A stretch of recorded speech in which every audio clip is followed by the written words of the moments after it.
आज के इस खास विश्लेषण में बहुत बहुत स्वागत है। आज हम सीधे दफ्तरों और वर्कप्लेस के अंदर चलने वाले सत्ता के उस छिपे हुए खेल की बात करेंगे जिसे अक्सर लोग सिर्फ ऑफिस पॉलिटिक्स कहकर टाल देते हैं। लेकिन सच कहूं तो दफ्तरों के अंदर जो कुछ भी हो रहा है उसके पीछे सिर्फ काम का प्रेशर नहीं है, उसके पीछे इंसानी मनोविज्ञान, हमारा एवोल्यूशन और गहरे दार्शनिक सिद्धांतों का एक पूरा का पूरा सिस्टम काम कर रहा है। तो चलिए इस कॉर्पोरेट जंगल को डीकोड करते हैं। ये एक ऐसी लाइन है जो हम सब ने कभी न कभी सुनी है या शायद खुद गहराई से महसूस की है। जब कोई अपना 100% देता है, रात दिन एक कर देता है, लेकिन फिर भी कुछ अदृश्य खेलों की वजह से उसका काम नजरअंदाज हो जाता है, तो ये सच में बहुत फ्रस्ट्रेटिंग होता है। और पता है, ये सिर्फ एक आम शिकायत नहीं है, ये सत्ता और इंसानी फितरत का वो कड़वा सच है जो लगभग हर संस्थान की दीवारों में बसा हुआ है। अब अक्सर ये माना जाता है कि जो इंसान जितना काबिल होगा उसे उतनी ही ज्यादा सफलता मिलेगी। बहुत ही लॉजिकल लगता है ना? लेकिन पैराडॉक्स ऑफ मेरिटोक्रेसी यानी योग्यता के विरोधाभास पर हुई रिसर्च पूरी कहानी ही पलट देती है। इस स्टडी के हिसाब से जिन संस्थाओं में सिर्फ मेरिट या योग्यता का दावा किया जाता है, वहां असल में पक्षपात और भी बढ़ जाता है। रिसर्च में देखा गया कि ऐसे निष्पक्ष माहौल में पुरुष कर्मचारियों को बिल्कुल उन्हीं के समान काम करने वाली महिला कर्मचारियों के मुकाबले औसतन $46 ज्यादा बोनस मिला। मतलब जब सिस्टम खुद को पूरी तरह निष्पक्ष मान लेता है तो लोगों के छिपे हुए पूर्वाग्रह और भी ज्यादा आजादी से हावी हो जाते हैं। ओके, तो चलिए देखते हैं आज हम किन चीजों की गहराई में उतरने वाले हैं। पहला, शुद्ध योग्यता का मिथक। दूसरा, सामाजिक सत्ता का जीव विज्ञान। तीसरा, मुस्कुराते हुए षड्यंत्रकारी की पहचान। चौथा, टॉक्सिसिटी की असली कीमत। और पांचवा, सर्वाइवल के रणनीतिक ढांचे। चलिए एक एक करके इन्हें समझते हैं। तो पहला हिस्सा है सामाजिक सत्ता का जीव विज्ञान, दिमाग, बबून और बॉस। चलिए आगे बढ़ते हैं। जरा सोचिए, मॉडर्न ऑफिस की इमारतों और जंगल के जानवरों में क्या समानता हो सकती है। डॉक्टर रॉबर्ट सेपोल्स्की ने केन्या में बबून बंदरों पर दशकों तक रिसर्च की और जो पाया वो वाकई हैरान करने वाला है। उन्होंने देखा कि इस डोमिनेंस हायरार्की में जो निचले स्तर के बबून होते हैं वो लगातार एक तनाव में जीते हैं। उनके पास कंट्रोल नहीं होता, इसलिए उनका फाइट या फ्लाइट यानी लड़ो या भागो वाला सिस्टम कभी बंद ही नहीं हो पाता। और अगर ध्यान से देखें तो क्या दफ्तरों में जूनियर या निचले स्तर के कर्मचारियों की मनोवैज्ञानिक स्थिति बिल्कुल ऐसी ही नहीं होती? वो भी हमेशा एक अदृश्य दबाव में रहते हैं। अब इस बायोलॉजिकल डेटा में जो सबसे दिलचस्प बात है वो ये है कि सोशल स्टेटस लिटरली हमारे दिमाग की वायरिंग को बदल देता है। जो लोग निचले स्तर पर होते हैं उनका स्ट्रेस हार्मोन कॉर्टिसोल हमेशा हाई रहता है। उनका डोपामाइन पाथवे कुछ इस तरह बदल जाता है कि वो स्ट्रेस और यहाँ तक कि नशे जैसी चीजों के प्रति बहुत ज्यादा संवेदनशील हो जाते हैं। इसके उलट जो लोग सत्ता में बैठे हैं उनका कार्यकारी नियंत्रण बेहतर होता है और तनाव काफी कम होता है। तो ये सिर्फ एक कुर्सी या पद का फर्क नहीं है, ये हमारे शरीर के अंदर का एक गहरा बायोलॉजिकल बदलाव है। और जब भयंकर तनाव होता है ना, तो हमारे दिमाग में रसायनों की जैसे बाढ़ आ जाती है। ऐसे समय में हमारा दिमाग प्रीफ्रंटल कॉर्टेक्स की जटिल और लंबी अवधि के फैसले लेने की क्षमता को एकदम दरकिनार कर देता है। हमारा पूरा फोकस बस इस बात पर अटक जाता है कि किसी तरह इस मौजूदा स्ट्रेस से तुरंत छुटकारा मिल जाए। जाहिर है, ऐसी स्थिति में कोई भी इंसान लॉन्ग टर्म करियर स्ट्रेटेजी कैसे ही बना पाएगा? उसका सर्वाइवल वहीं से मुश्किल होने लगता है। अब आते हैं हमारे दूसरे हिस्से पर, मुस्कुराते हुए षड्यंत्रकारी की पहचान यानी छिपी हुई माइक्रो पॉलिटिक्स।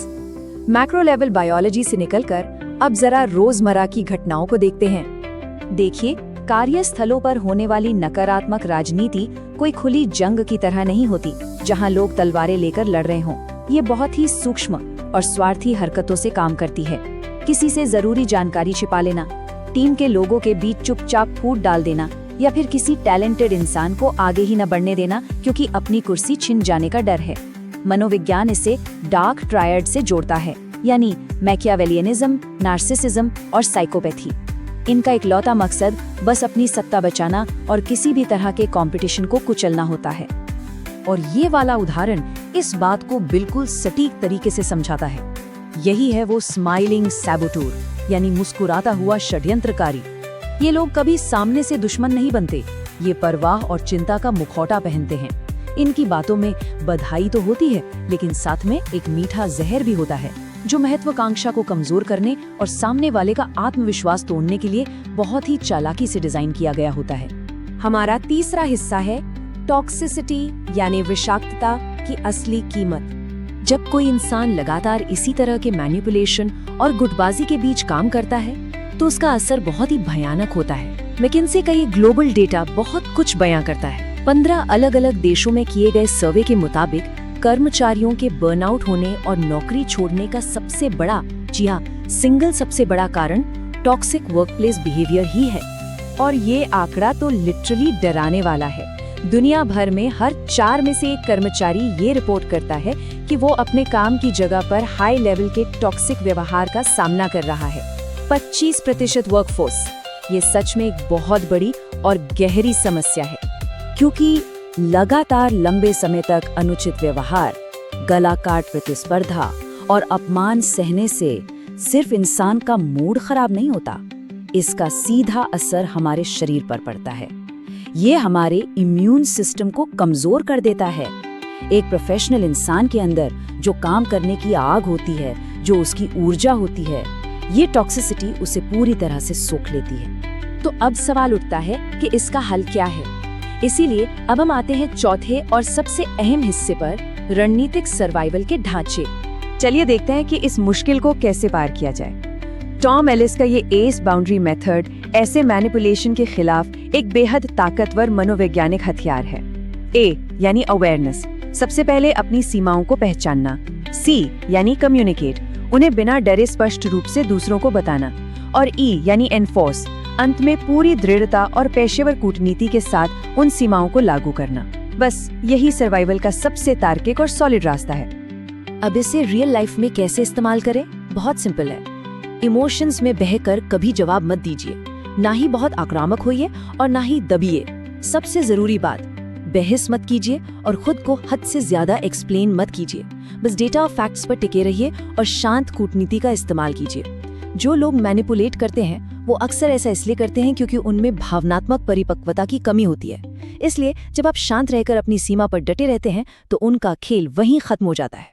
एक ऐसे सिस्टम में जहां हमेशा कोई ना कोई आप पर हावी होने की कोशिश कर रहा हो, वहां बौद्धिक और भावनात्मक सीमाएं बनाना कोई घमंड नहीं है, बल्कि ये खुद को इमोशनल बर्नआउट से बचाने की एक अनिवार्य करियर स्ट्रैटेजी है।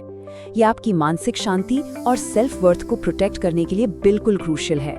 और अब वापस डॉक्टर सपोल्स्की की रिसर्च के उस आखिरी और सबसे खूबसूरत निष्कर्ष पर चलते हैं। उन्होंने पाया कि जो प्राइमेट्स सबसे कम स्ट्रेस में रहे और जिन्होंने सबसे अच्छी जिंदगी जी, वो नहीं थे जो हमेशा दूसरों पर हावी होने के लिए लड़ते रहे।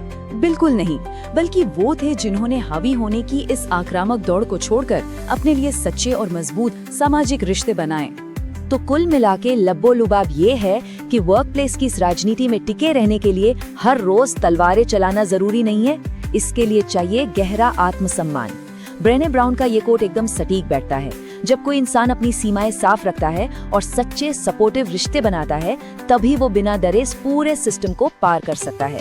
तो अब ये सब समझने के बाद एक बहुत ही गहरा सवाल सामने आता है, क्या कोई इंसान इस तनावपूर्ण ढांचे में बस बिना सोचे समझे संघर्ष करता रहेगा, या फिर वो रणनीतिक रूप से उन सीमाओं और सच्चे संपर्कों का निर्माण करेगा जो एक सुकून भरे और लंबे करियर की गारंटी देते हैं? ये चॉइस पूरी तरह से हमारी अपनी है। लेकिन अब विज्ञान और मनोविज्ञान की इस गहरी समझ के साथ किसी भी कॉर्पोरेट जंगल में सरवाइव करना और शान से आगे बढ़ना बिल्कुल मुमकिन है।